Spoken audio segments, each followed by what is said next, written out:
Good morning, Hastings. Welcome to your daily local explainer, powered by the updates over at hastingsnow.com. If you've already stepped outside today, well, you know it's shaping up to be an absolutely gorgeous Saturday morning right here in our community. We've got a great little lineup for you today, July 18th, 2026, to help set a nice, neighborly, and relaxed tone for your weekend. We'll be covering everything from your immediate local weather forecast to a really fun trip back in time. Okay, let's dive into this Hastings Saturday blueprint.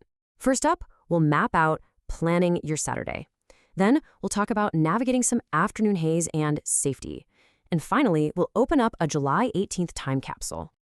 So moving into our first focus, planning your Hastings Saturday, looking at the morning sunshine versus the afternoon shifts. And the best way to start is by highlighting the immediate relief from Friday's extreme heat warning, which thankfully officially expired at 9 p.m. last night. And this brilliantly illustrates the day's numbers for us.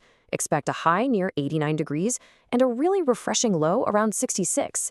The skies are going to start out beautifully sunny with a nice, comfortable north breeze around 5 miles per hour. And the best part? There is absolutely zero daytime rain expected today, so you can leave those umbrellas in the closet.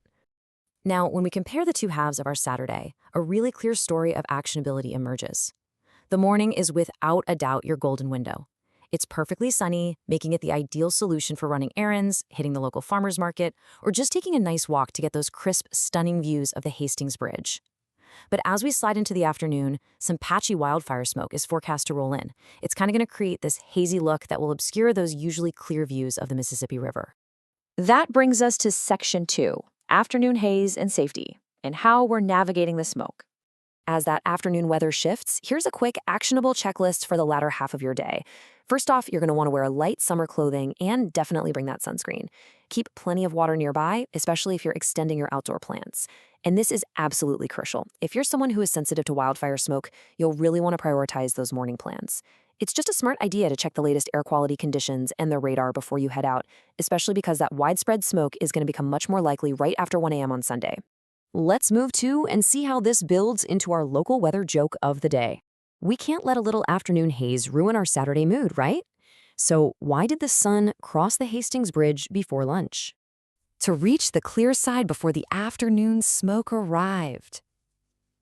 Just a little local humor to remind you to get out there and enjoy that crisp morning air while we actually have it.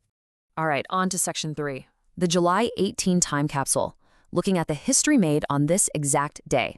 With your Saturday schedule pretty much locked in, let's look at this visual roadmap of why July 18th is actually a remarkably busy date in history. We're going to jump back to a thrilling spectacle in 1908, fast forward to a huge political milestone in 1947, and then wrap up with an unforgettable athletic triumph in 1976. 3 completely different events, but they all share today's date on the calendar. Let's kick things off in 1908. I want you to just imagine the scene for a second. Enthusiastic crowds gathered at Lexington Park over in St. Paul to watch giant gas balloon racers lift off into the sky. Heavily promoted by the St. Paul Pioneer Press, this long-distance race captured Minnesota's pure, unadulterated fascination with flight. You got to keep in mind, this was long before powered aviation was common, so seeing these massive balloons take to the air was a massive summer attraction. Jumping ahead to 1947, President Harry Truman signed the Presidential Succession Act.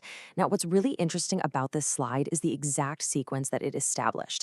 It placed the Speaker of the House as step 2, right behind the Vice President, and that's followed by the Senate President pro tempore as step 3. It literally established the very framework that continues to guide our government's line of succession today.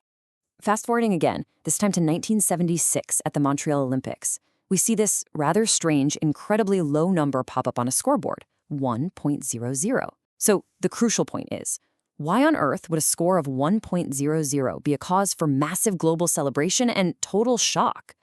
Well, because the Olympic scoreboard simply wasn't programmed to show a 10.00.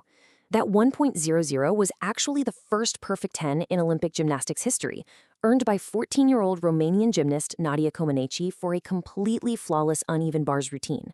Her performance was so unprecedented, it literally outsmarted the technology of the scoreboard. And amazingly, she went on to earn 6 more perfect scores during those very same games. Talk about a game changer. So, knowing in the afternoon haze is on the way, what history will you make in Hastings this morning? Whether it's scoring your own perfect 10 on a morning run or just enjoying a successful, clear trip across the bridge, get out there and seize the day. Have a wonderfully relaxed weekend, and thanks so much for joining us for this explainer.